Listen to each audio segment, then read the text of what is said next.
பெண்கள் எல்லாரும் வழக்கமான வாழ்க்கையில இருந்து விடுபட்டு அடுத்த கட்டத்துக்கு போகணும் அப்படின்றதுக்காக மத்திய மாநில அரசுகள் பெண்களோட முன்னேற்றத்திற்காக பல செயல் திட்டங்களை தீட்டி செயல்படுத்தி வராங்க. அதுல குறிப்பா லக்பதி திதி அப்படின்ற திட்டம் மிக அடிக்கோடிட்டு சொல்லப்படுற ஒரு திட்டமா பார்க்கப்படுது. என்ன காரணம் அப்படின்னா, இந்தியாவில் 3 கோடி பெண்களை தொழில் முனைவோரா மாற்றுறது தான் இந்த திட்டத்தோட முக்கியமான நோக்கம். இந்த திட்டத்து மூலமா 5 லட்சம் வரைக்கும் வட்டி இல்லாம கடன் வாங்கிக்கலாம். இது மட்டும் இல்லாம இந்தியாவில் இருக்கிற 83 லட்சம் சுய உதவி குழுக்கள்ல 9 கோடிக்கும் அதிகமான பெண்கள் அங்கம் வகிக்கிறாங்க. இவங்க எல்லாருமே லக்பதி திட்டத்து மூலமா 1 லட்சத்துல இருந்து 5 லட்சம் வரைக்கும் வட்டி இல்லாம கடன் வாங்கிக்கலாம். குறிப்பா இந்த திட்டத்துல கடன் வாங்குறது மட்டும் இல்லாம பொருட்களை தயாரிக்கிறதுக்கான தொழில்நுட்ப பயிற்சியும் கொடுக்கறாங்க.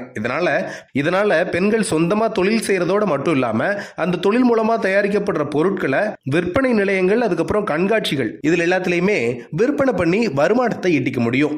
இந்த திட்டத்தின் கீழே பயனடையணும் அப்படின்னா பெண்கள் 18 இருந்து 50 வயசுக்குள்ள இருக்கணும். விண்ணப்பதாரரோட ஆண்டு வருமானம் அப்படின்றது 3 லட்சத்துக்கும் குறைவா இருக்கணும். லக்பதி யோஜனான்ற வெப்சைட்ல ஆன்லைன்ல கடனுக்கு விண்ணப்பிக்கணும். இதுக்கு விண்ணப்பிக்கிறதுக்கு Aadhaar card, ration card, bank passbook, சுய உதவி குழுக்களோட உறுப்பினர் சான்றிதழ் இதெல்லாம் ரொம்ப அவசியம். வாழ்க்கையில நமக்கு ஏற்படுற சில நெருக்கடியான சூழல்ல வழக்கமான வேலை மட்டும்தான் நமக்கு தீர்வா முன்னேறதுக்கு அப்படின்னு யோசிச்சு ஒரே இடத்துல இருக்காம இந்த மாதிரி மத்திய மாநில அரசுகள் பெண்களோட முன்னேற்றத்திற்காக கொண்டு வர்ற லக்பதி மாதிரியான திட்டங்களை பயனடைஞ்சு அடுத்த கட்டத்துக்கு முன்னேறணும் அப்படின்றதுதான் மத்திய மாநில அரசுகளோட பிரதான குறிக்கோளா இருக்கு. நீங்களும் லக்பதி திட்டத்து மூலமா பயனடைஞ்சு தொழில் முனைவோர் ஆகணும் அப்படின்னா லேட் பண்ணாம இப்பவே விண்ணப்பிங்க.